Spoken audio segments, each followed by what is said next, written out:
Hey everyone, welcome. Today we are diving into one of the biggest and, let's be honest, most intimidating financial hurdles in life: retirement.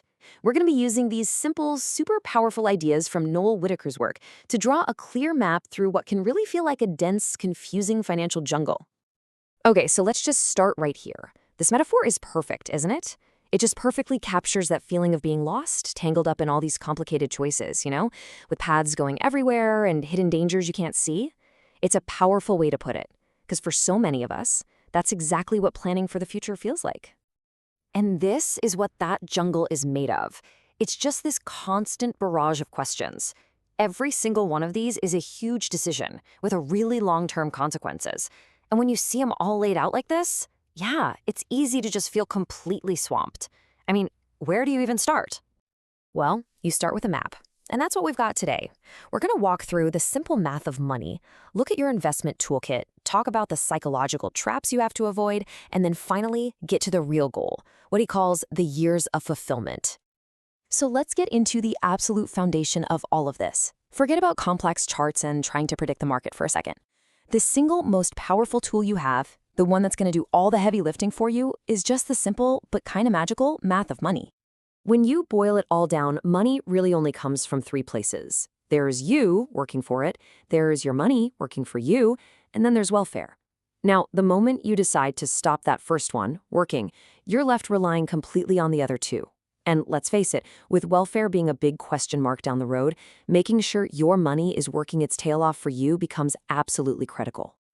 So, how do you get your money to work for you? Well, it's through this incredible concept of compounding. This is the secret sauce. It's not just about your money earning a return. It's about those returns then starting to generate their own returns. It's like a snowball rolling downhill. Start small, but it picks up massive speed and size over time. And just look at what that means in practice. This table shows the wild difference a few percentage points can make over time. So let's say you've got an investment with 6% growth and it pays out 4% in income. If you reinvest that income, getting a total 10% return, your 100 grand turns into 800 grand in 21 years. But if you just spend that income every year, that same 100 grand only gets you to 340,000. That's a gap of almost $500,000, all from the magic of compounding. So the big lesson here is pretty simple. Time is your greatest ally. It's going to feel painfully slow at the beginning, like nothing's really happening. But you have to fight that urge to mess with it. Just give compounding the time it needs, and trust me, that snowball will eventually become an avalanche. Okay, so now that we get the incredible power of compounding, let's talk about the actual tools you can use to put it to work. For most of us, this really boils down to two main paths for long-term growth. You're either looking at real estate or you're looking at shares. And this chart just lays out the fundamental trade-offs perfectly. Look, every investment has its pros and cons. Real estate feels really stable, right? Your house isn't likely to drop 30% in a week. But it's not liquid. Like Whittaker says, you can't just sell off the back bedroom when you need some cash. Shares are the total opposite. You can sell them in minutes, and it's easy to diversify. But their prices can swing all over the place in the short term. So the game isn't about which one is better. It's about which tool fits your game plan. With real estate, the key is to buy a good asset and find ways to add value. With shares, it's about having the stomach to ride out the ups and downs for that long-term growth. But what's the one thing they both have in common? You need to be thinking long-term, at least 7 to 10 years to really let them do their thing. All right, now we're heading into the part of the jungle where the real predators live. Because the single biggest threat to your financial future isn't a stock market crash, and it isn't a bad property deal. It's our own psychology, our own brains, and the scammers out there who know exactly how to use our fear and our greed against us.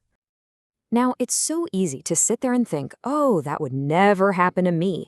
A lot of really smart, really successful people think they're way too savvy to get tricked.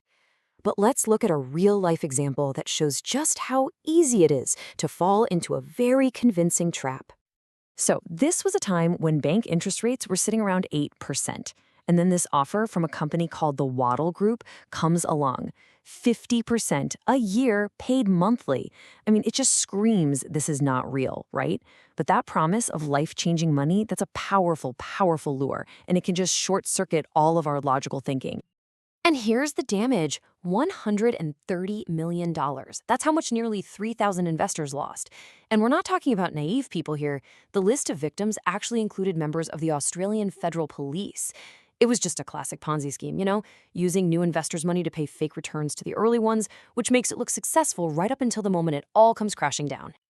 This sentence right here is the best shield you will ever have in that financial jungle. It is a simple, unbreakable rule.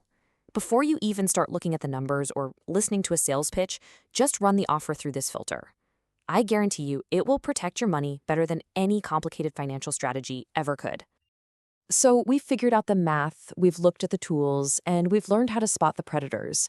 We've made it through the jungle, and now we've arrived at our destination. The whole reason we go through all this planning in the first place.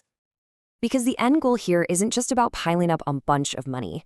It's about buying your freedom. Freedom from debt, freedom from deadlines, freedom from having to go to work. It's all about reaching what Noel Whittaker calls the years of fulfillment. That time in your life when you're finally free to just explore and do the things you've always wanted to do. And this little story just captures that spirit perfectly.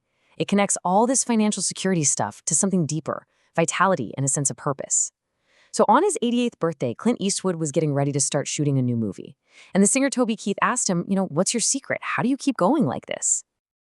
And that's it. That is the real retirement plan right there. All the money, the investments, the entire financial journey, it's all just a tool. It's the tool that gives you the power, the freedom to keep getting up every morning, to keep going out, and to never, ever let the old man in.